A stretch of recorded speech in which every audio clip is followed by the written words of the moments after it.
On the last video we had stopped here only the Kautilya views.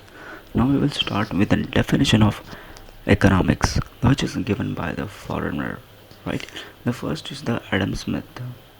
Adam Smith is a very he has given the definition of the wealth oriented. What do you mean by wealth? If anyone will ask you what do you mean by wealth, wealth means from where we are earning our money. That's it. So his definition is showing the wealth oriented. So he was a very classical economist and is also called as father of economics.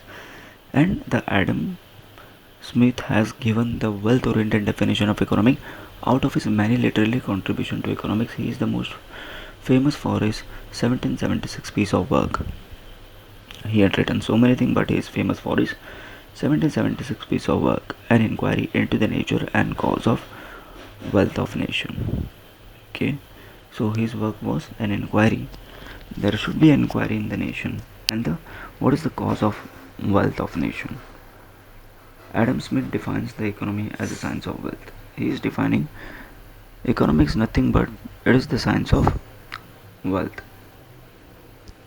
Okay, the key points of Adam Smith. What are the key points?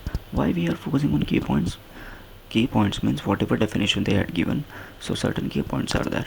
If I talk about the Narendra Modi, if I talk about any person, if I talk about you only, what is your thinking? I will, if you say your thinking, then I will say your key point. So their thought according to their key points are there for related to economic subject. Non-intervention of the government. He is saying that if our country needs to be developed, there should be a non-intervention of the government, which means there should be a non-intervention of the government. Then capital and wealth accumulation. Okay, the capital and wealth accumulation, there should be a money, there should be a wealth.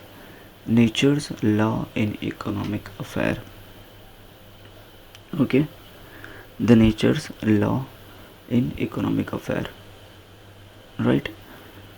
So capital and wealth accumulation means how we are accumulating the capital and wealth. What is the nature's law and economic affair?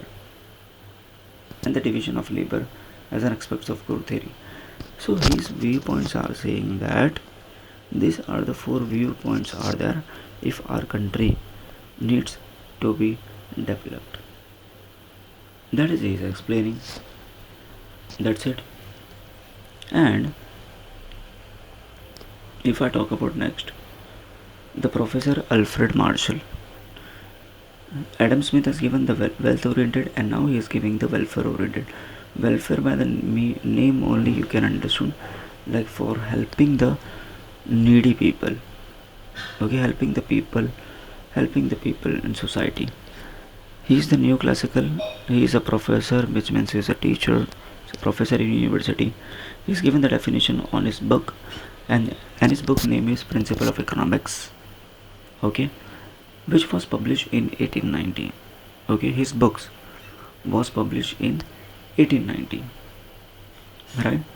His definition is like this: economic is a study of mankind in the ordinary business of life. Economic is nothing but when we are studying economic, it is just ordinary.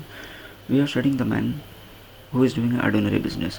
It examines that part of individual and social action which is closely connected with attainment and use of material requisite of well-being. Okay, it examines that part of individual and social action which is closely connected with the attainment and the use of material requisite of well-being. Yeah. So what are the key points of Marshall definition?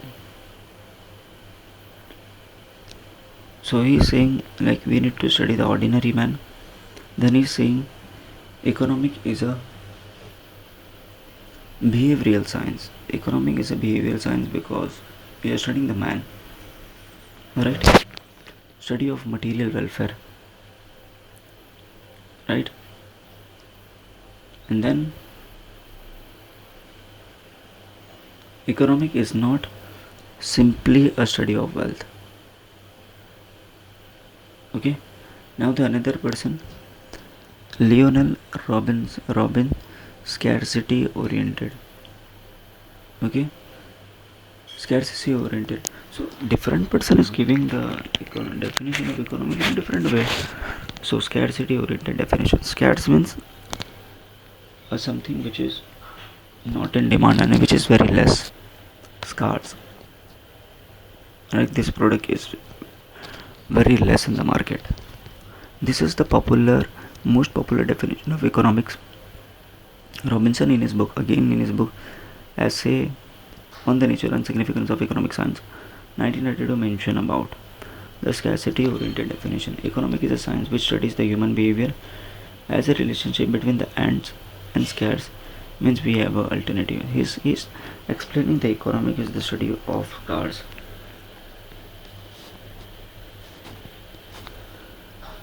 He is explaining that to understanding his definition, we can easily understand by economic is the study of when the particular country is facing a scarce. Like in our country, definitely we will face a scarcity of petrol.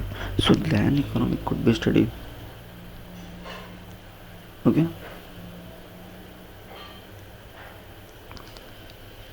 Yeah.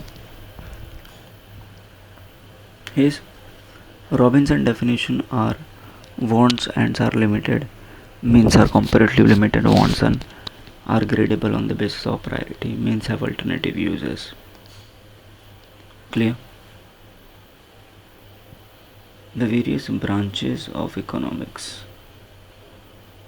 Now we will try and understand about this is economic subject we are studying, but there are various branches. Like in mathematics there are various branches are there, algebra and geometry. So like that in economic there is various branches are there. 1933, the Sir Ragnar French coined the term microeconomics and macro.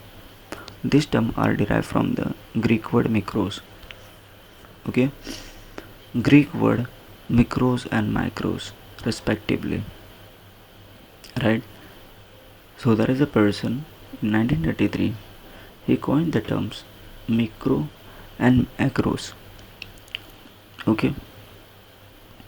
So what is microeconomics? Micro means small. Microeconomic deals with the behavior of the individual variables such as household, worker, farm and industry, etc. Clear? Micro means small and microeconomics deal with the behavior of individual variables such as household, worker and farm and industry.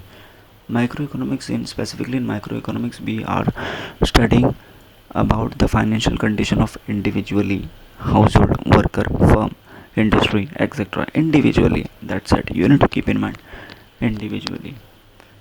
There is a person, Kenneth Balding, defined the microeconomics is the study of particular firm, particular household, particular piece individually. Right. I am stopping here. We will start